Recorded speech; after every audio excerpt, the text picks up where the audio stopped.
Hello there. So you've decided to create a crossword puzzle. To do this task, first thing you want to do is think of a theme for your crossword puzzle. So your theme could be your favorite movie, it could be Providence Elementary School, it could be summer vacation, it could be your favorite book, your friends, anything that you'd want that you can think of a lot of words or a lot of clues that other people will also be able to think of.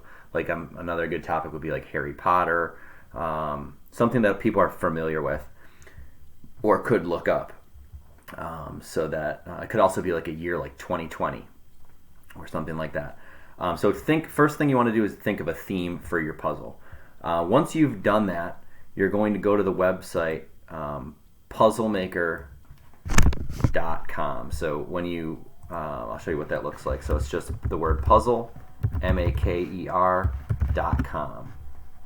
And when you do that, it will have a list of free types of puzzles that you can make here. The type of puzzle we're looking for this challenge is a crisscross puzzle, also known as a crossword puzzle.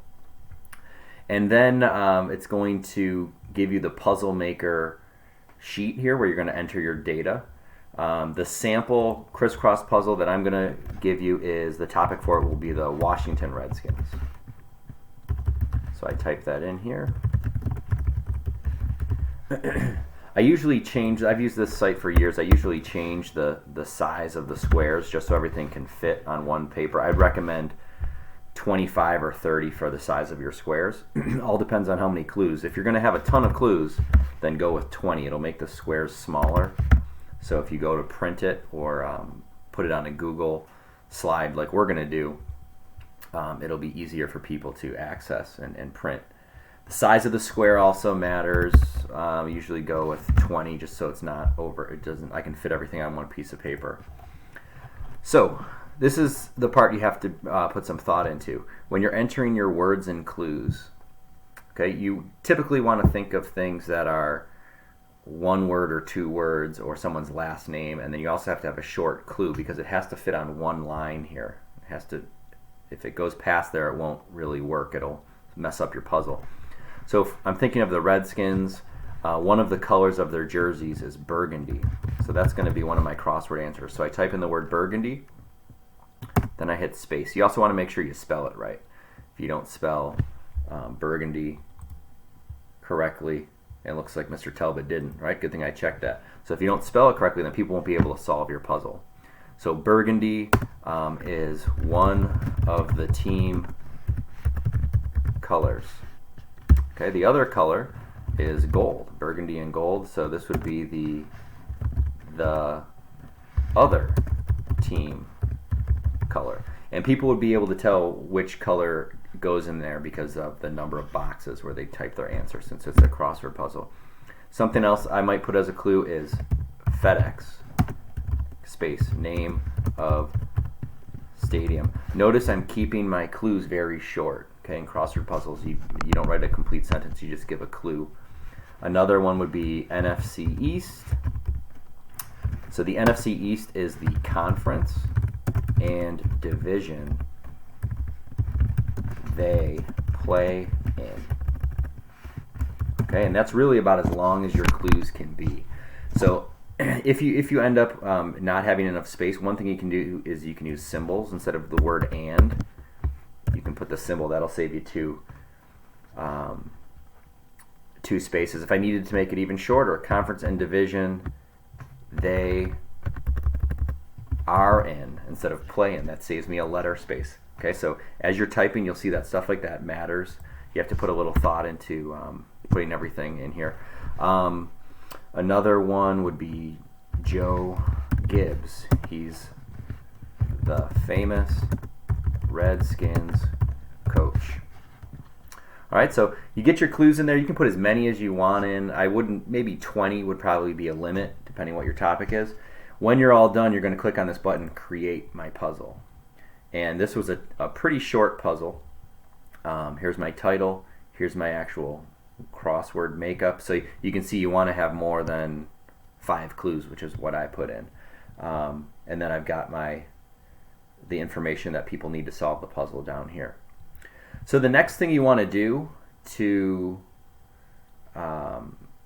get this so that it's shareable, because this website doesn't let you download your puzzle, is you want to take a screenshot or a picture of your puzzle. So in the search bar on the bottom of your screen, I'm going to type in something called the snipping tool. It's spelled S-N-I-P-P-I-N-G tool. So I'm going to open that. Everybody's computer has one if you're using Microsoft. And then I'm going to click on New. Okay, and I'm going to take a picture of each part of my puzzle. So first I'm going to get this part, and I'm going to go to File. I'm going to just click on the picture, and I'm going to right click and then put Copy. I can also save it if needed. The next thing I'm going to do is I'm going to go to my Google Drive, and I'm going to open a new Google document. This is going to be called my Redskins crossword puzzle. I'm going to paste, hitting Control V here to paste my crossword in there. And since this is now an image, I can kind of drag it or move it using the space keys however I need to. I can also make it larger if I want to. Okay. Next thing I'm going to do is I'm going to go back to my puzzle, and I'm going to open up my snipping tool again. And I need to take another picture. Oh, sorry. I need to get rid of that old picture. So I'm going to take a picture of the clues now. And there's a new picture right here. Okay, same thing. I'm going to copy the picture or save as if needed. Then I'm going to go back to my document, and I'm going to hit Control V. I'm going to paste those clues right in here. I can do the same thing for the words Redskins puzzle if I want to. And let me just zoom out so you guys can see everything. I can also make this bigger if I want to. Okay, and then up here at the top of my document, or anywhere on my document, I'm going to write Redskins crossword puzzle. You can also put some Redskins images or clip art in there, however jazzy you want to make it. If you're struggling using Google Docs, you can also use Google Slides and just make a slide with all of this stuff on it. What you want to do when you're finished, of course, is click on the share button, and you want to get a shareable link for this so that it's viewable and printable for other people in the class so they can solve your puzzle. You're going to copy the link and post it to our challenge tracker. So you would find your name. Let's say this is Christian's puzzle. Create a crossword, and you're going to type in Redskins. That's the topic, so people know what your topic is. You highlight it, click on the chain link, and you're going to paste your link in there. Once you do that, it'll turn blue. That means your link works, and people can go to your puzzle. Good luck. Visit me in office hours or ask me a question in morning meeting if these tools aren't working for you and I can point you in the right direction. Have a great day.